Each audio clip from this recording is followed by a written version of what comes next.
कितने प्रकार के होते हैं ये हम पढ़ रहे हैं। मैंने आपको बताया समास 4 प्रकार के होते हैं। तो आज हम पढ़ेंगे पहले अव्ययीभाव समास। अव्ययीभाव समास, ठीक है। क्या पढ़ेंगे? अव्ययीभाव समास पढ़ेंगे। तो आप लिखिए अव्ययीभाव समास की परिभाषा, जिस समास का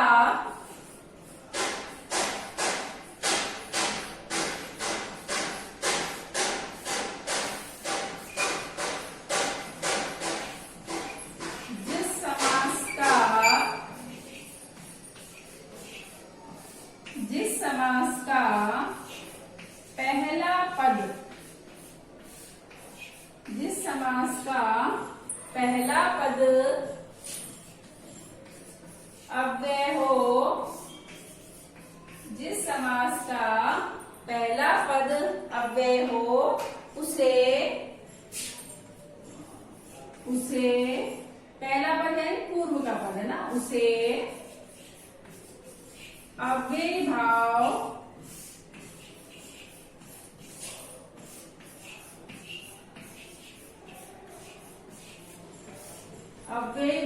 समास कहते हैं।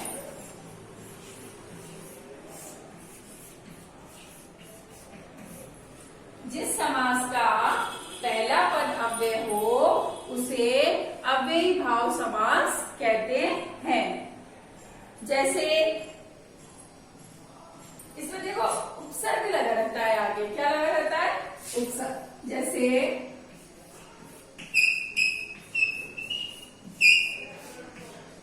आजन, आजन,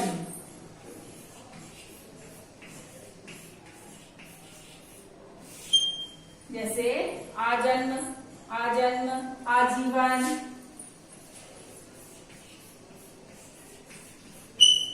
आजीवन, यथाशक्ति,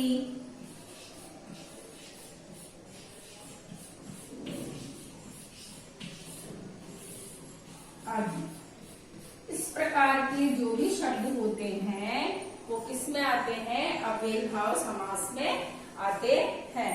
देखो इसका हो जाएगा आजन्म यानी जन्म भर, आजीवन जीवन भर, यथाशक्ति शक्ति के अनुसार, प्रतिदिन यानी दिन दिन प्रति, ठीक है, दिन दिन, निडर यानी बिना डर के, जिसमें क्या है देखो अब आ प्लस जन्म लिख रहा है, आ प्लस जन्म, ये आ क्या है? उपसर्ग है।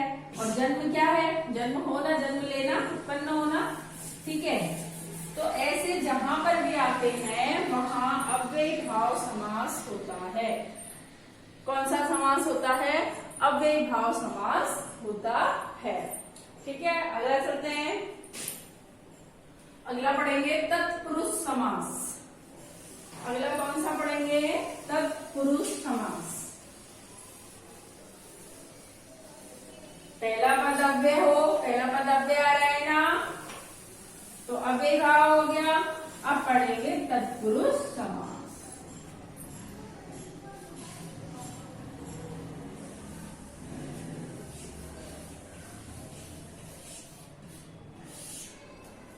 तत्पुरुष समास, इसको चाहे ऐसे लिख दो चाहे इसको ऐसे लिख दो, एक ही बात। इसमें विभक्ति चिन्हों का लोप होता है। कारक होते हैं ना, कर्ता ने कर्म को करण से संप्रदान के लिए अपादान से, है ना, ये जो कारक होते हैं ना उनके जो चिन्ह होते हैं इसमें विभक्ति का लोप होता है। क्या होता है? लोप होता है। लिखो, जिस समास का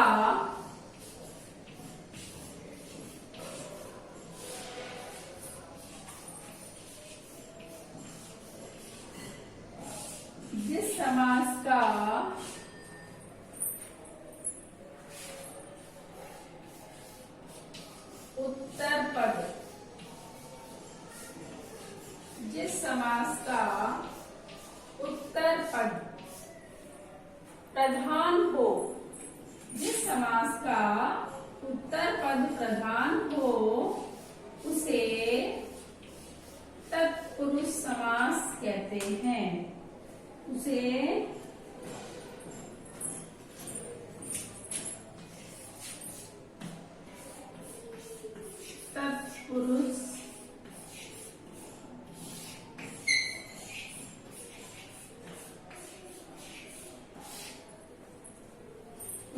तत्पुरुष समास कहते हैं। ठीक है, जिस समास का उत्तर पद प्रधान हो उसे तत्पुरुष समास कहते हैं। तत्पुरुष समास 6 प्रकार के होते हैं, जैसे कर्म कारक, है ना, संप्रदान तत्पुरुष, अपादान तत्पुरुष, यानी विभक्ति के अधिकरण तत्पुरुष, और ऐसे होते हैं। और इनमें क्या होता है, विभक्ति का लोप होता है। जैसे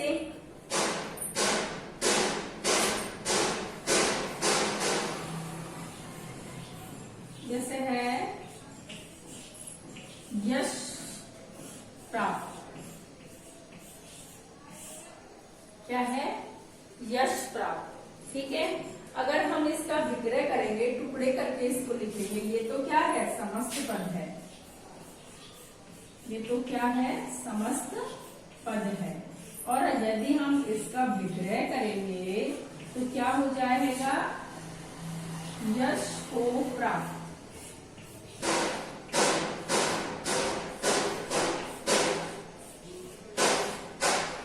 क्या हो जाएगा, ये हो जाएगा आपका यश को प्राप्त। देखो, जिस समास का उत्तर पद प्रधान हो उसे तत्पुरुष समास कहते हैं। ठीक है, लेकिन इसके भी 6 प्रकार होते हैं। मैंने आपको बताया ना, इसमें विभक्ति का लोप होता है। तो जैसे ये समस्त पद है यश प्राप्त, इसका यदि विग्रह करेंगे तो ये हो जाएगा यश को प्राप्त। जैसे युद्ध भूमि, जैसे युद्ध भूमि, तो ये क्या हो जाएगी, युद्ध के लिए भूमि। युद्ध के लिए भूमि। ठीक है, अब को आ रहा है तो कौन सा हो गया, ये हो गया आपका कर्म तत्पुरुष। कौन सा हो गया, कर्म तत्पुरुष। यदि युद्ध के लिए भूमि आ रहा है, के लिए, तो किसके लिए आता है, संप्रदान के लिए। किसके लिए आता है, संप्रदान तत्पुरुष हो जाएगा। ठीक है, तत्पुरुष हो गया। ऐसे ही बहुत सारे हैं, युद्ध भूमि, देशभक्ति, हृदयहीन, रोग मुक्त आदि, ये सब किसमें आते हैं, ये सब आते हैं तत्पुरुष समास में। ठीक है, अगला चलते हैं।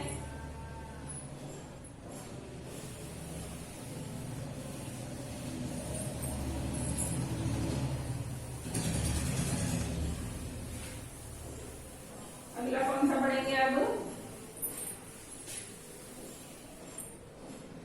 अगला कौन सा पढ़ेंगे बताओ। अगला हम पढ़ेंगे अब कर्मधारय समास। कौन सा पढ़ेंगे, कर्मधारय समास।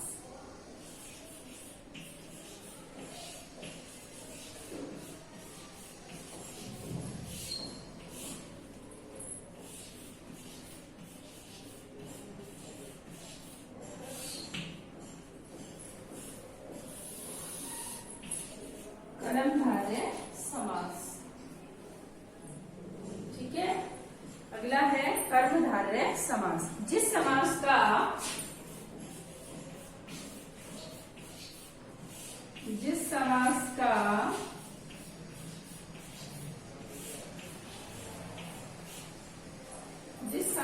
का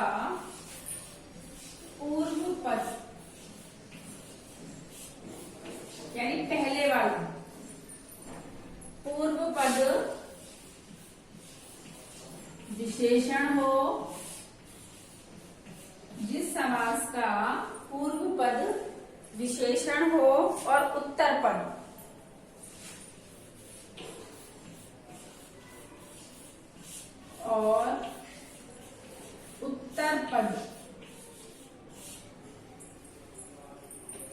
उत्तर पद विशेष्य हो।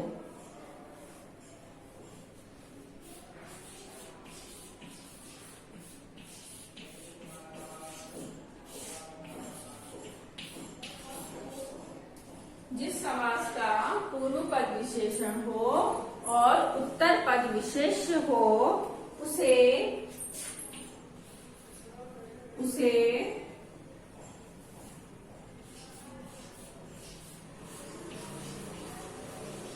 कर्मधारय समास कहते हैं। कर्मधारय समास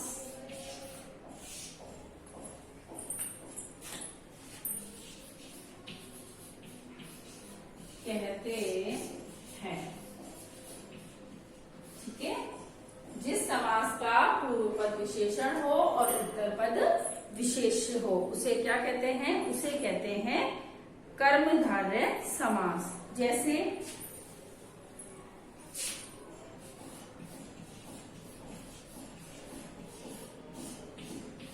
नील गगन,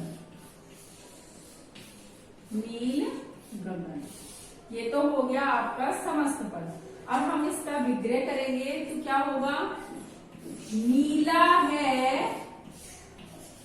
जो, नीला है जो गगन, नीला है जो गगन। ठीक है, ऐसे ही हो जाएगा महादेव। महादेव का क्या हो जाएगा? महादेव। इसका अगर हम विग्रह करेंगे तो ये हो जाएगा महान है जो देव। ठीक है, महान है जो देव। देखो दोबारा से मैं रिपीट कर देती हूँ कि समास किसे कहते हैं? दो या दो से अधिक शब्दों के बने मेल से सार्थक शब्द को समास कहते हैं। समास युक्त पद को समास पद कहते हैं और उनको अलग अलग करना विग्रह कहलाता है। और समास है वो 6 प्रकार के होते हैं: अव्ययभाव, तत्पुरुष, कर्मधारय, द्विगु, द्वंद्व और बहुब्रीहि समास होते हैं। आज हमने 3 पढ़े। अव्ययभाव, अव्ययभाव में पहला पद अव्यय होता है। तत्पुरुष पढ़ा, इसमें क्या होता है? इसमें होता है आपके उत्तर पद प्रधान होता है। और कर्मधारय समास में पहला पद तो विशेषण होता है और दूसरा पद विशेष होता है।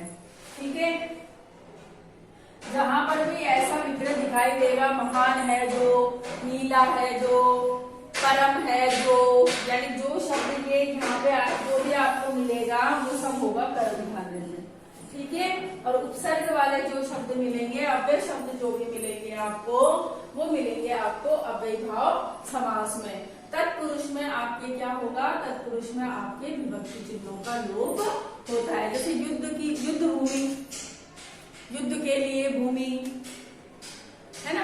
इस प्रकार के शब्द आपको किसमें मिलेंगे? तत्पुरुष में। आज तो हम ये 3 ही पढ़ेंगे, 3 हम अगली क्लास में पढ़ेंगे।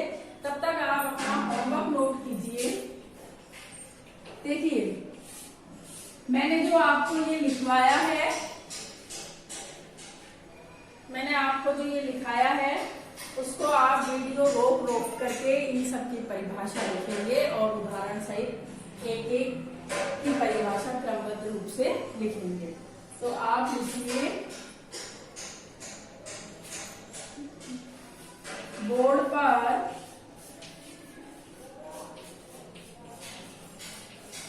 जो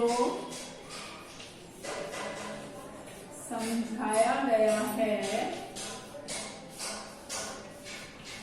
उसे पढ़े और याद करें।